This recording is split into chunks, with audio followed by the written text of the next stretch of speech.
Hello and welcome back to the channel. Today I'm doing a Premier League tier list. It's basically just deciding, or my interpretation of where everyone's going to finish this season. We've just had the first weekend of football, and I wanted to obviously watch every single game pretty much, and I just wanted to have a little bit of a game and see where I think everyone's going to finish. I am going to do another one at the end of the transfer window, when everyone's got all the signings and everyone's the teams are settled, and then I might do one throughout the year and see where I'm at, see if there's any close or anything like that. So let's get into it. I don't know if you can tell with my accent, I am from Newcastle, so I'm going to start with Newcastle just to get the bias out of the way, and I think we will finish 5th or 6th, just on the basis of all of our competition has Europe of some sort. We have obviously had a lot of injuries last season, and now a lot of them are coming back. Also with Tonali, I had a ban. He's going to be playing. 28th of August. I think he's back. So even if I don't sign anyone crazy before the end of the transfer window, because I'm recording this on the 21st at the moment, we've got a few days left. I still think 5th or 6th is a good bet, just because as I say, everyone's in Europe and we're not. If I did sign a good centre back or a right winger, I might put us higher, but I'll do that at the end of the transfer window. I will start at the bottom though, just because I think it might be a little bit easier to start from the bottom up. And don't hate me if these are your clubs. This is just my opinion. And I'm putting Southampton there just because we played them first game. We were down to 10 men after Diaz's shocking performance, let's say. There's only one way to put it, and it's a performance. He conned the referee. He didn't con anyone else. It was shocking. And even with us down to 10 men, we were struggling. We were poor before the sending off, to be fair. We didn't get going. They just couldn't do it. They couldn't put the ball in the back of the net. Chance after chance after chance. They just couldn't really do it. So I don't see them surviving personally. The next one, so I'm putting them bottom. I'm putting them 20th.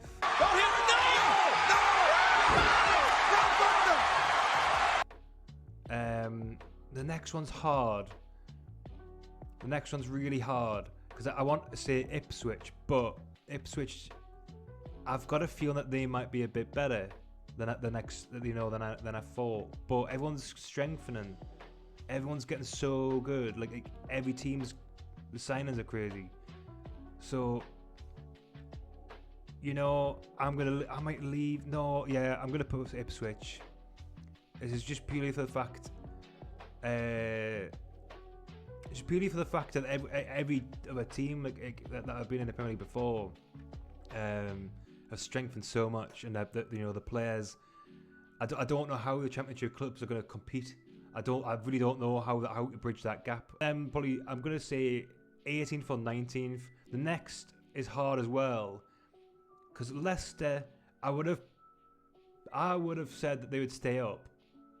I would have bet on them staying up if it wasn't for the potential points deduction they're going to get. I'm not sure where we're at with that, if that is definitely going to happen. I'm surprised it's not happened already. You'd have thought they would have implemented that before the start of the season completely. But I don't know how many points they're looking at. Just purely based on that, I am going to put them probably just in the bottom 3. If they didn't have the points deduction, they definitely wouldn't go down, in my opinion. Because I would have said Nottingham Forest would go down instead of them. It's really difficult. It's really difficult in these seasons now, because everyone's so good. Obviously, Nottingham Forest have spent quite a bit since they've been in the Premier League, but they haven't really worked. None of them have really worked for them. Yeah, I'm not too sure about Forest. I watch a little bit of them, and Chris Wood obviously used to play for us as well, and he's all right, but I just don't think I don't think they can do it. Especially, say if they lose like a Morgan Gibbs-White, which I'm surprised he hasn't gone. I thought he was, expected to go. I just don't see them doing very well. I could easily put them in relegation. Bournemouth, I forgot Bournemouth, to be totally honest with you. Bournemouth could go down. They've lost their star man, Dominic Solanke.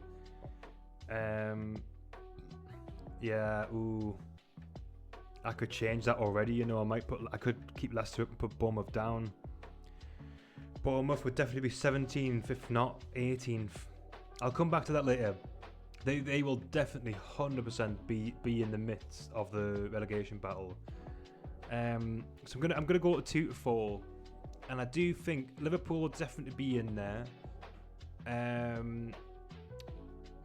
think Man City obviously will always be in there, but I've got a feeling that they won't win it this year. Feels like hope. And I don't want to put them here, but I do think Man U could be up there. I personally, I know that Arsenal fans will like it, and every other fan will hate it, but I do think Arsenal, they have to win it at some point. Man City can't keep winning it. They can't do 6 in a row. They can't. Surely not. But I've got a feeling it's going to be Arsenal.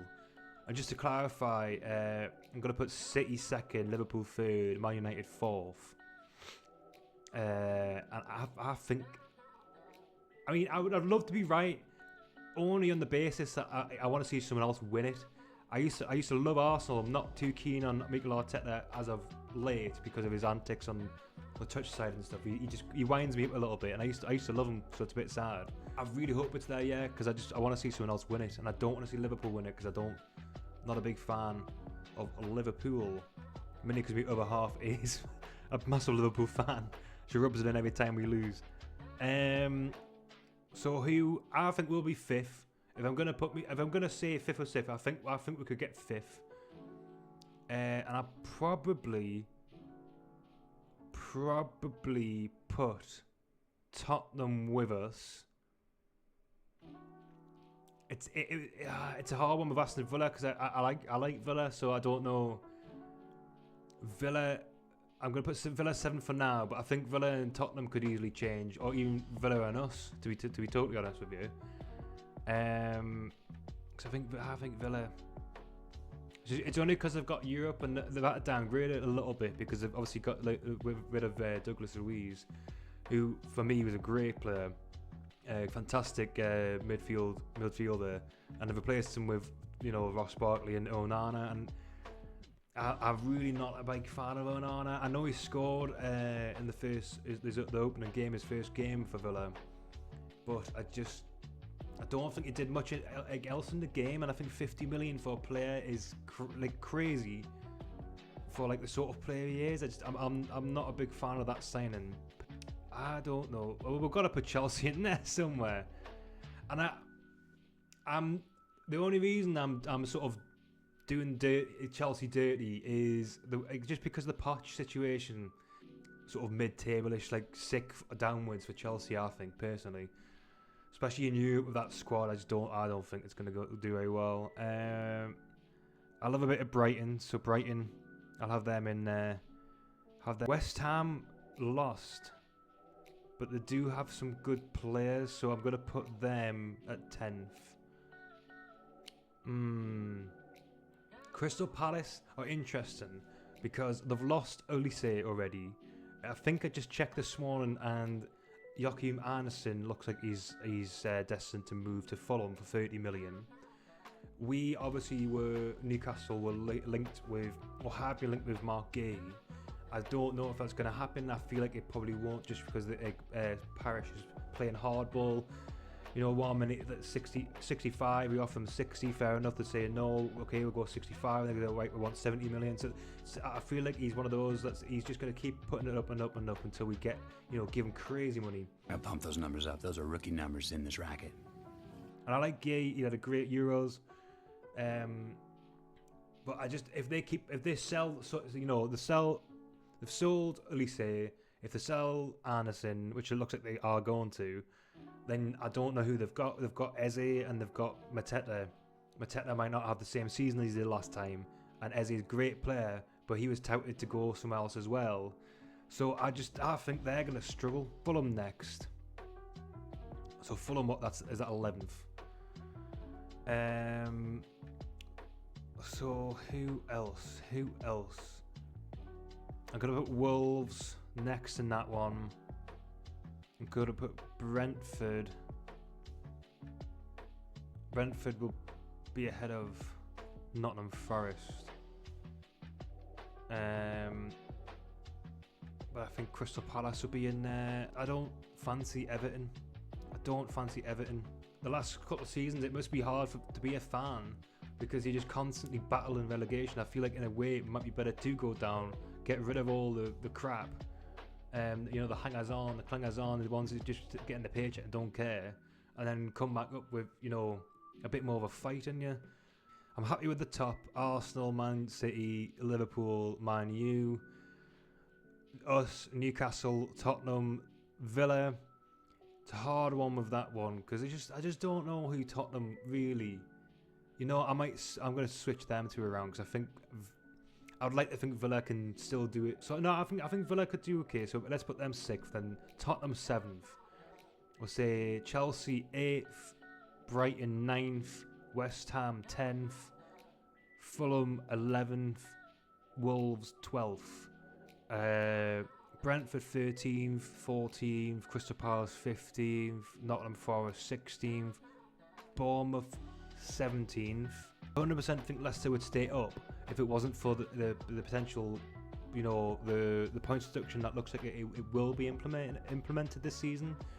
And I just don't see how you're getting past that. Like if it's 10 points, I think you're going to really struggle. Having said that, they've still got a better squad than Bournemouth and potentially Forest, potentially Everton. I think I'm just gonna do it. I'm gonna switch these around. I'm gonna put Bournemouth in the relegation, and I'm gonna keep Leicester up. Bournemouth have lost Solanke, and he's a massive player for them. So that could be the decider for them, to be totally honest. Well, I'm happy with that. I'm gonna keep that like that, and I'm gonna do another one at the end of August when all the transfers have been done. Obviously, there'll be a couple more games going on by then, and we could just see where we're sitting. If we come back to this and see if we're happy with where we are.